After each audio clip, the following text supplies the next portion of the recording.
Let's just talk. I thought it would be really cool to do kind of a book review.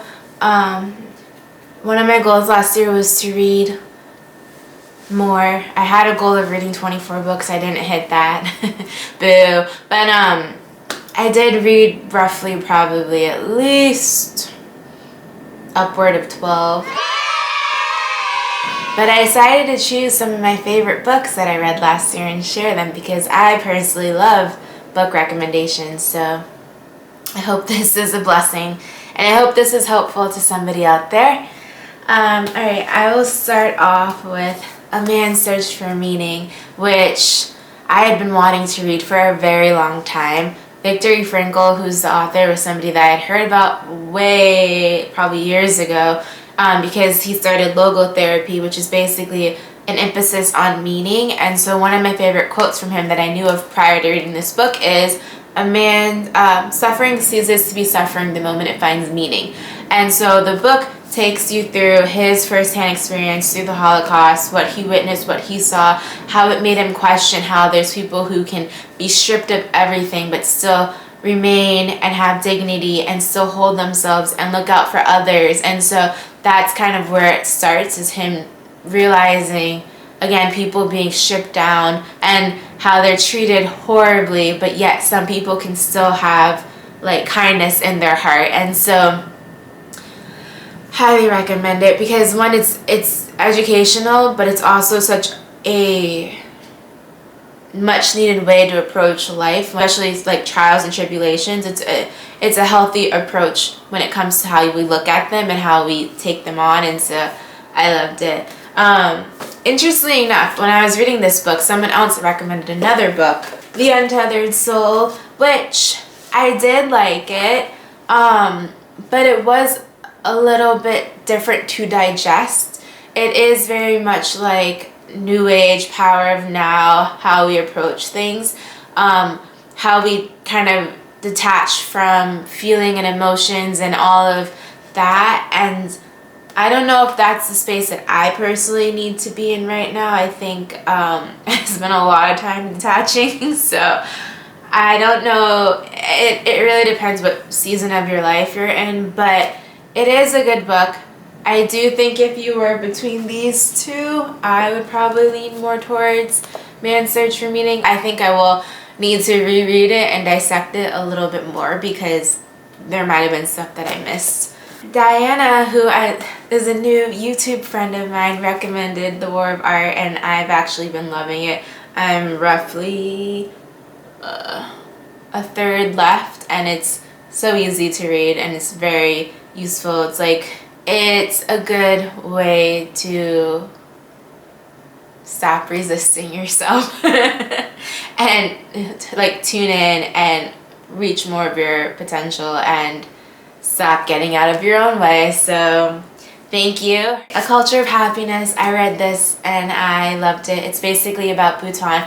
I think for me, especially with what we've gone through in the past 6 months or so, the idea of a country prioritizing happiness is beautiful. The approach at which they take to it, because it also breaks it down, like how do they actually measure this? And it's like their kind of relationship with the environment and how they approach that, how they have this idea that like not taking more than you need, and just so many different ways in which they prioritize and they search and they have like a lens and like they have things go through kind of a test to see if it's hitting. It's just amazing. And then even the idea of their leader stepping down to give them basically democracy and letting them vote for what they want when he didn't have to is again a testament to how and what the country is built on. And so I want to visit Bhutan so extremely badly, but I also highly recommend this book because it breaks down what that looks like in a country from like that perspective, but how that can also apply to ourselves, our like when we raise children, the workplace. And so I really like this book. All About Love. I was super late to the game with this one, but this is beautiful. It's all about love. It's interesting perspectives on love and how to approach it from a very unconditional and understanding way when it comes to how other people approach love. So I enjoyed it. It's beautifully written. A Long Walk to Freedom, the longest book I think I have read. It is 600 plus pages and quite small font, but I will say when I finished reading it, I felt like I was having withdrawals.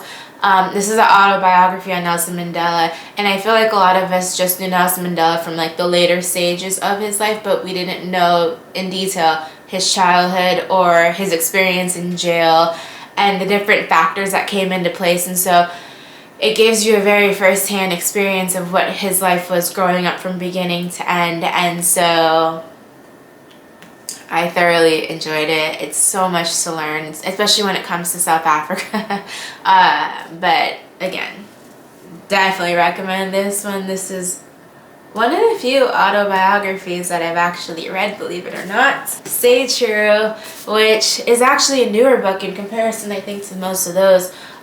So beautifully written. It's such a good story about friendship, but also about the dynamics of when it comes to being yourself. And so in this story, the writer basically had a friend who was so authentic to themselves, who so authentic that allowed other people to find themselves and be authentic and be okay with themselves. And so it's a really interesting, beautifully written story. His best friend dies, and so it kind of unpacks that as well, and it was a senseless, which made it even worse. But I'm not spoiling anything that is on the back. It's like this part, so I highly suggest it. It's sad, but it's also beautiful, and it's just such a, it's I recommend it. I highly recommend it. And I also read The Dead Are Rising, which is about Malcolm X, and I feel like at least the schools that I went to did not a solid job when it came to educating us, specifically in like Black American history.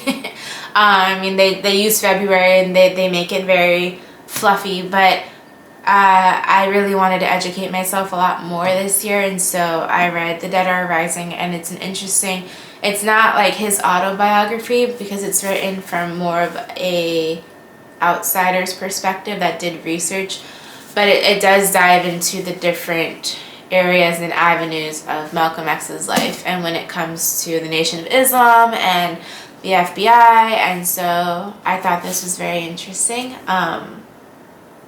I recommend it just for the standpoint of educating ourselves.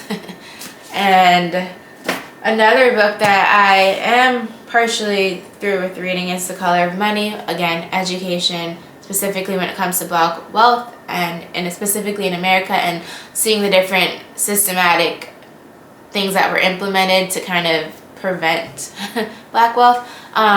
So I recommend this as well. Yeah, so let me know if there's any book recommendations you have, but those are some of the few that have really changed my life. As you can see, I'm not really much of like a fairy tale type of person. I'm more of like, if I'm reading this, I want my life to change in some capacity. And with those books, they're directly impacting it. So I highly suggest it. And yeah. As always, thank you for watching. Until next time.